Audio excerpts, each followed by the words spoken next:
The Land Before the Iron, 1830 to 1962. Before the iron rails cut across the continent, America was not yet a single country in spirit. On paper, the United States stretched from the Atlantic Ocean to the Pacific. On maps, the nation looked whole. But in reality, it was fractured by distance, by fear, by wilderness, and by time itself. News traveled slowly. Goods moved even slower. A journey from New York to California could take months and cost a man his life. The West was not empty. It never was. It was alive with native nations whose roots ran deeper than any border ever drawn by Congress. Plains tribes followed buffalo across endless grasslands. Mountain peoples lived by seasons older than memory.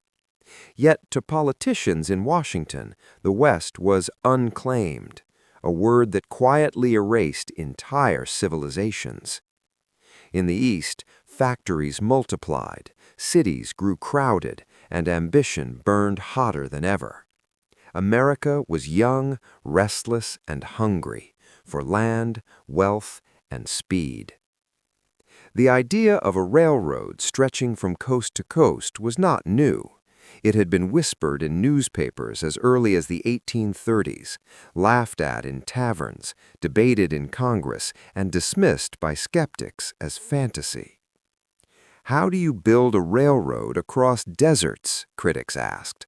How do you cross mountains taller than anything in Europe? How do you pay for something that may never be finished? But history rarely moves forward by caution. A nation divided before it was connected. By the 1850s, the railroad debate became inseparable from America's greatest wound, slavery. Southern politicians feared that a northern railroad route would strengthen free states and weaken slave economies. Northern leaders feared Southern dominance. Every proposed route across the continent became a battlefield of ideology. Meanwhile, California, fresh from the gold rush, was isolated. Gold flowed east by ship around South America or across disease-ridden jungles in Panama. A nation that claimed California could barely reach it. Then came the Civil War. In 1861, America turned its weapons inward. Brothers fought brothers. States tore themselves apart. But paradoxically, the war created the conditions for unity. With Southern states absent from Congress, the political deadlock vanished. In 1862, while cannons thundered at Antietam and Shiloh, President Abraham Lincoln signed one of the most consequential laws in American history, the Pacific Railroad Act. It authorized the construction of a transcontinental railroad financed by the federal government, built by private companies, and driven by a promise that would reshape the nation forever. Lincoln understood something few others did. Wars end. Infrastructure remains. Two companies, one impossible task. The law divided the task between two corporations. From the east, the Union Pacific Railroad would begin in Omaha, Nebraska, pushing westward across plains and hostile territory. From the west, the Central Pacific Railroad would begin in Sacramento, California, pushing eastward through mountains that seemed designed by nature to repel human effort. Each company would be paid by the mile. The faster they built, the more they earned. That incentive would create miracles and atrocities. The men behind the Central Pacific. The Central Pacific was driven by four men who would become known as the Big Four: Leland Stanford, Collis Huntington, Mark Hopkins, and Charles Crocker. They were merchants, not engineers, visionaries, not laborers. They believed fiercely in progress and just as fiercely in profit. When they surveyed the Sierra Nevada mountains, even their confidence wavered. Granite walls rose thousands of feet high. Winters buried the landscape under snow deeper than houses. Explosives were crude, machinery was limited. White laborers quit almost immediately. So Crocker made the decision that would alter American labor history forever. He hired Chinese laborers. The invisible workforce. By 1865, more than 12,000 Chinese laborers were working on the Central Pacific Railroad. They were paid less, they worked longer hours, they were assigned the most dangerous tasks, blasting tunnels, hanging in baskets over cliffs, handling unstable explosives. When avalanches came, they buried entire camps. When workers died, their names were rarely recorded. Yet, without them, the railroad would have failed. History books would later praise the tycoons. The workers would nearly be forgotten. The Union Pacific, chaos on the plains. While the Central Pacific battled mountains, the Union Pacific faced a different hell. Its workforce was a volatile mix of Irish immigrants, Civil War veterans, former soldiers, drifters, and men with nothing left to lose. Towns sprang up overnight along the track, gambling halls, brothels, saloons. They were called Hell on Wheels towns, and they earned the name. Violence was constant, corruption was rampant, supplies vanished, money disappeared. The railroad advanced through native lands without consent. Resistance followed. Attacks, reprisals, massacres on both sides. Progress, it seemed, demanded blood. Iron as destiny. As the rails crept forward from both directions, America began to change before the line was even complete. Time itself was standardized, markets expanded, migration exploded, native ways of life were shattered. The railroad was not just transportation, it was destiny, imposed at steel point.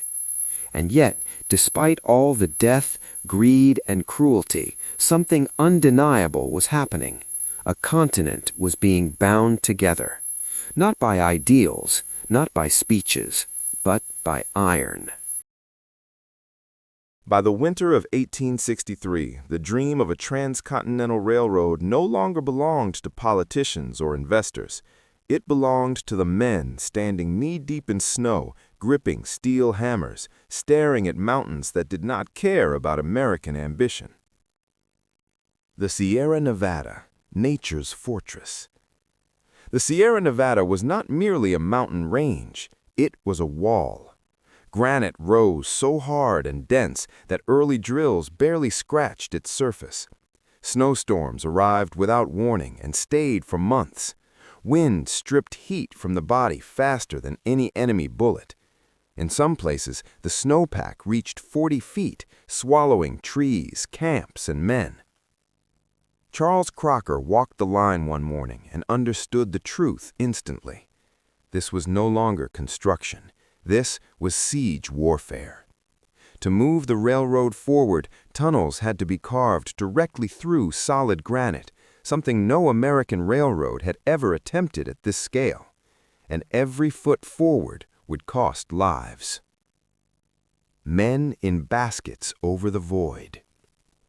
Chinese laborers were lowered down sheer cliffs in wicker baskets, hanging hundreds of feet above frozen ravines. They drilled holes into granite faces by hand, hammering iron chisels again and again, hour after hour. Black powder was packed into the holes. Fuses were lit. Then came the shout. Men were yanked upward as explosions shattered the rock below them. Sometimes the rope snapped. Sometimes the fuse burned too fast. Sometimes the mountain simply won. Bodies vanished into snowdrifts and ravines. Recovery was rare. The official company records rarely mentioned these deaths, but the mountain remembered.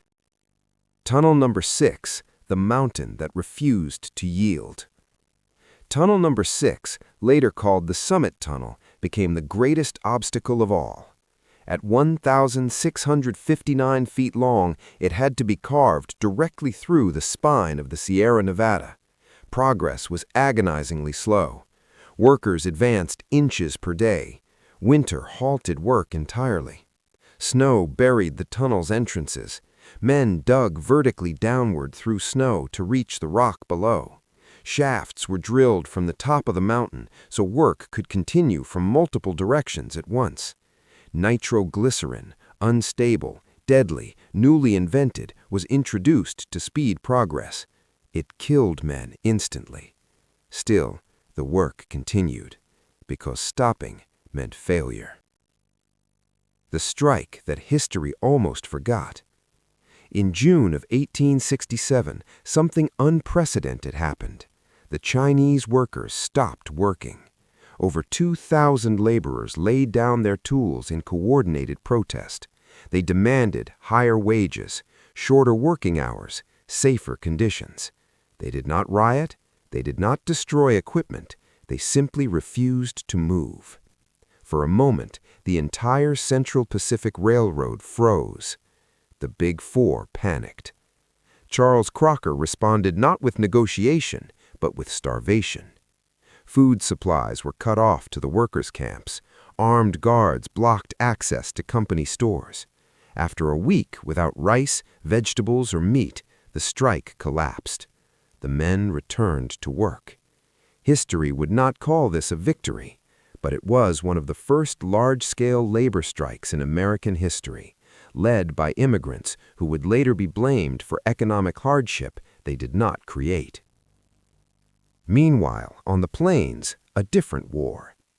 While granite consumed lives in the West, the Union Pacific advanced rapidly across the plains. Too rapidly. With few natural obstacles, the tracks surged forward, but at enormous moral cost. The tracks sliced directly through native lands guaranteed by treaty. Buffalo herds were disrupted. Hunting grounds vanished. To railroad executives, this was progress. To native nations, it was invasion. Resistance intensified. Trains were attacked. Track was torn up. Workers were killed. The U.S. Army responded with force, often indiscriminate, often brutal. Villages burned. Treaties were rewritten or ignored entirely. The railroad did not bring peace. It brought finality. Hell on wheels. Wherever the Union Pacific stopped for the night, a town appeared. Canvas tents, whiskey barrels, gambling tables, women trafficked from city to city. Violence became routine.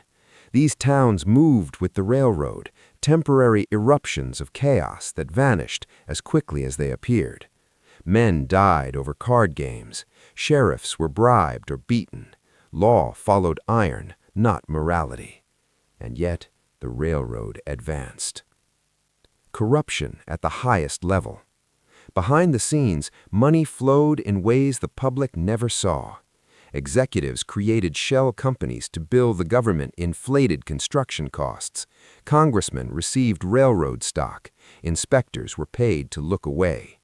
The Credit Mobilier scandal, still hidden from the public, was already poisoning American politics. The railroad was binding the nation together, but rotting it from within. The cost no ledger could record. By 1866, the Central Pacific finally broke through the Summit Tunnel. Men emerged blinking into sunlight, their faces scarred, their bodies bent, their lungs damaged beyond repair. They cheered. Then they went back to work. No monument marked their achievement. No speech mentioned their names. But the iron rails moved forward, relentlessly.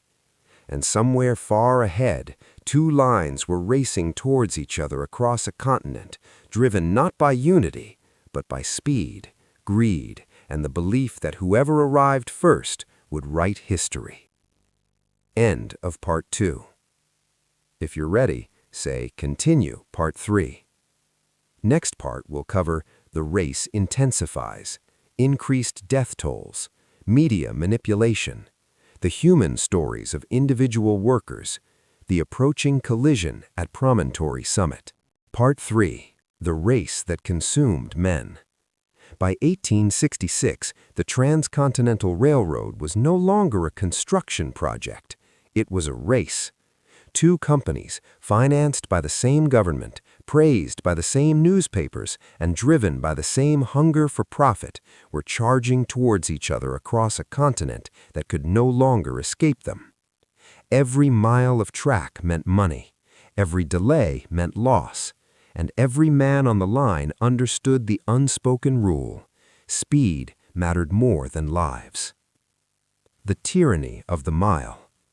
The Passage Railroad Act rewarded companies by the mile with additional government bonds depending on terrain difficulty. Mountain miles paid more, plains paid less, but no mile was free. Foremen pushed crews to exhaustion. Injured men were replaced immediately. Dead men were quietly buried or left behind. On the Union Pacific side, track-laying crews became legends for their speed. One team laid over 7 miles of track in a single day, an achievement celebrated in newspapers as proof of American ingenuity. What the papers did not mention was how many hands bled, how many backs broke, and how many men never stood up again. Irish immigrants and broken promises. Most Union Pacific workers were Irish immigrants, many fleeing famine, poverty, and British rule. America promised opportunity. What they found was violence, disease, and a paycheck barely enough to survive. They lived in overcrowded camps. Cholera and dysentery spread quickly. Medical care was nearly non-existent. When accidents happened, compensation rarely followed. If a man complained, there were 10 others waiting to take his place. A land turned hostile. As rails advanced deeper into native territory, resistance grew more organized. Plains tribes, Sioux, Cheyenne, Arapaho, understood what the railroad represented. It was not just steel, it was soldiers, settlers, extermination. Raids increased, supply wagons were ambushed, work crews were attacked. The U.S. Army followed the tracks closely, building forts along the line. The railroad and military moved as one organism. Each mile laid made the next battle inevitable. The buffalo slaughter. The railroad did something no war party ever had. It killed the buffalo. Trains allowed hunters to reach herds in massive numbers. Buffalo were shot from train windows for sport. Carcasses were left to rot. Within a decade, millions were dead. For Plains tribes, the buffalo was food, shelter, culture, and spirituality. The railroad did not just defeat native resistance, it starved it. The Central Pacific pushes east. After conquering the Sierra Nevada, the Central Pacific entered Nevada and Utah, harsh deserts where water was scarce and heat killed as efficiently as cold. Chinese laborers continued to form the backbone of the workforce. They built their own camps, cooked their own food, and organized their labor with discipline that impressed even hostile observers. As the two rail lines crept closer in the Utah Territory, something subtle but dangerous began to take shape. History was being rehearsed. Not the truth, but the version that would be told. Choosing where history would happen. Officially, the meeting point of the two railroads was a technical matter, decided by engineers, geography, and efficiency. In reality, it was politics. Executives from both companies maneuvered aggressively, laying redundant tracks, bribing inspectors, and disputing survey results. Each mile meant thousands of dollars in government bonds. Each decision shifted power. After months of conflict, the government intervened. The meeting point was set at Promontory Summit, Utah Territory. It was not the most logical location, but it was acceptable, and more importantly, it was controllable. The final push. The last months of construction were frantic. Crews worked around the clock. Sleep became optional. Injuries were ignored. The Central Pacific's Chinese workers laid track with mechanical precision, rail after rail, spike after spike. Union Pacific crews responded in kind. On April 28, 1869, the Central Pacific set a record by laying 10 miles of track in a single day. The achievement was celebrated nationwide. The men who did it were not named. Who would be seen and who would not? As plans formed for the completion ceremony, guest lists were drafted. Politicians, railroad executives, military officers, newspaper reporters. Chinese workers were not invited. They were instructed to clear the area. Some watched from a distance, others were sent away entirely. The story America wanted to tell did not have room for them. May 10, 1869. The day dawned clear and cold. At Promontory Summit, 2 locomotives faced each other on a single stretch of track, Jupiter of the Central Pacific and number 119 of the Union Pacific. Flags fluttered, champagne waited. A golden spike, crafted from California gold, was placed beside the final tie. Telegraph wires were connected so the moment could be transmitted instantly across the nation. When the spike was driven, America would be united, at least symbolically. The ceremony. Leland Stanford stepped forward. He raised a silver hammer. He missed. The blow struck air. A second attempt followed, again a miss. Someone else quietly tapped the spike into place.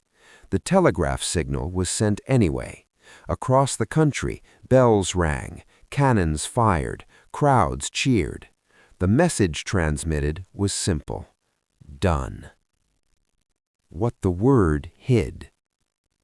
The word did not mention the Chinese laborers whose hands had shaped the westward line. It did not mention the Irish workers buried along the plains.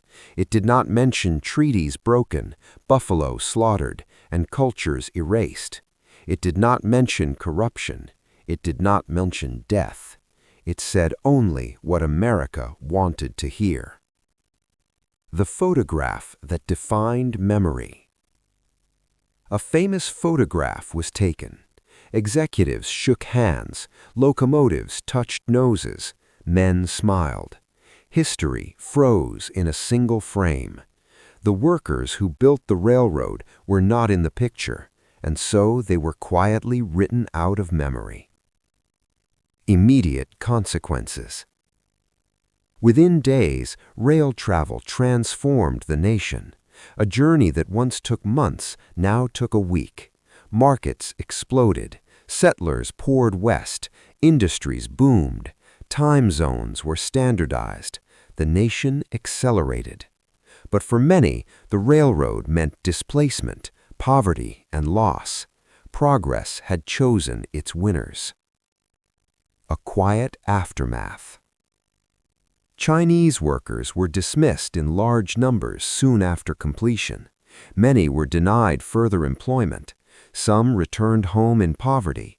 Others stayed and faced rising violence and legal exclusion. The nation they helped build would soon pass laws to exclude them entirely. The Iron Road was complete. The cost was invisible. When the golden spike was driven into the final tie at Promontory Summit, many believed the hardest part was over. For the men who built the railroad, it was only the beginning of another struggle, one without celebration, without ceremony, and without witnesses. The workers disappear. Within weeks of completion, thousands of laborers were dismissed. There were no severance payments, no pensions, no gratitude. The Chinese workforce, once praised for discipline and endurance when convenient, became an inconvenience overnight. Railroad executives moved on to new ventures. Politicians turned their attention elsewhere. The men who had carved the nation open were left to survive in its shadow. A nation turns against its builders. Economic anxiety spread quickly. Factories expanded, cities filled, wages fell. Instead of confronting corporate greed or political corruption, many Americans searched for a simpler explanation. They found one. Chinese immigrants, visible, foreign, and politically powerless, became targets. Newspapers warned of a yellow peril. Politicians spoke of cultural invasion. Violence against Chinese communities increased in California and the West. Entire Chinatowns were burned. Men were beaten or lynched. Crimes went unpunished. The same hands that had laid America's iron backbone were now blamed for its insecurities. The law that made discrimination official. In 1882, the United States Congress passed the Chinese Exclusion Act. It was the first federal law to ban immigration based on race or nationality. Chinese laborers were barred from entering the country. Those already present were denied citizenship. Families were separated permanently. The law would remain in effect for over 60 years. America had decided who belonged. Native nations after the railroad. For native tribes, the railroad's completion marked the beginning of an even darker chapter. With transportation secured, settlers arrived in unprecedented numbers. Military forts multiplied. Reservations expanded as prisons rather than sanctuaries. Children were taken from families and sent to boarding schools designed to erase language and identity. Buffalo herds, once numbering in the tens of millions, were nearly exterminated. The railroad had not brought civilization, it had brought domination. The rise of corporate America. While workers struggled, railroad executives thrived. Men like Leland Stanford accumulated enormous wealth and political power. Railroads became the first modern corporations, spanning states, influencing laws, shaping markets. Stock manipulation, land speculation, and political bribery became standard practice. The railroad taught America a new lesson. Power could travel faster than democracy. The myth hardens. School books celebrated the transcontinental railroad as an unambiguous triumph. Paintings showed noble pioneers. Textbooks praised innovation. The cost was summarized in footnotes, if mentioned at all. Memory became selective, and selective memory became national identity. Lives lived quietly. Some former workers settled into anonymity. A Chinese laborer opened a small laundry in San Francisco, working 16-hour days to survive. An Irish immigrant found work in a steel mill, lungs damaged beyond repair. A native family was moved again, this time permanently. Their lives did not fit into the national narrative, so they were not told. The railroad's true legacy. The railroad did what it promised. It connected oceans, it unified markets, it accelerated growth. But it also revealed something fundamental about America. Progress would often come before justice, profit before people, memory before truth. The Iron Road did not just shape the nation's geography, it shaped its conscience. Individual, character-driven stories based on real historical experiences. Interwoven narratives that humanize the cost. A deeper emotional lens for the American audience. Part 6. Names that never made it into history. History prefers numbers. Miles of track, tons of steel, dates carved into stone. But history is lived by names. Names that were spoken once, loved briefly, and then erased. Li Wei, the man who counted ties. Li Wei arrived in California in 1864, barely 20 years old, carrying nothing but a cloth bundle and a letter written by a village elder who could not read. He did not know what a railroad was. He only knew there was work. On the Central Pacific Line, Li Wei became known for counting railroad ties as they were laid, touching each one lightly with his fingers, as if confirming it existed. It was how he made sense of progress, one tie at a time. He learned quickly that pain was constant. Cold cracked his skin, explosions shook his bones, sleep came in fragments. He watched men fall from cliffs and disappear without sound. When winter buried the camps, Li Wei survived by heating stones and wrapping them in cloth at night. He sent half his wages home every month without fail. He never attended the Golden Spike ceremony. On May 10, 1869, he was clearing debris several miles away. History moved on without him. Patrick O'Donnell, the weight of leaving. Patrick had fled Ireland after the famine took his younger sister. In Omaha, he believed America would reward effort. Instead, he found mud, whiskey, and work that bent the spine. Patrick laid rails for the Union Pacific. He learned to swing a hammer until his hands bled. He drank to forget the men crushed beneath cars or torn apart by accidents that stopped no one. One night in a hell-on-wheels town, he killed a man in a fight he did not start. The railroad moved on. So did the law. He never spoke of it again. By the time the railroad was completed, he was 30, but looked 50. America had taken its payment early. Nita, watching the iron approach. Nita was Lakota. She was 12 when she saw the first smoke rising on the horizon. Her father said the iron horse was coming. Her mother packed what could be carried. The buffalo disappeared first. Then soldiers came. Then treaties that promised protection and delivered confinement. When the railroad passed near Y, Nita watched men cheer. She did not understand what they were celebrating. Years later, in a government school, she was told not to speak her language. She remembered the sound of the planes before the rails. She would never hear it again. The shared silence. None of these lives appear in photographs. None were invited to ceremonies. None were consulted when history was written. Yet without them, there would have been no railroad, no celebration, no myth. America moves forward. The railroad did not slow down after completion. It multiplied. Tracks spread like veins across the continent.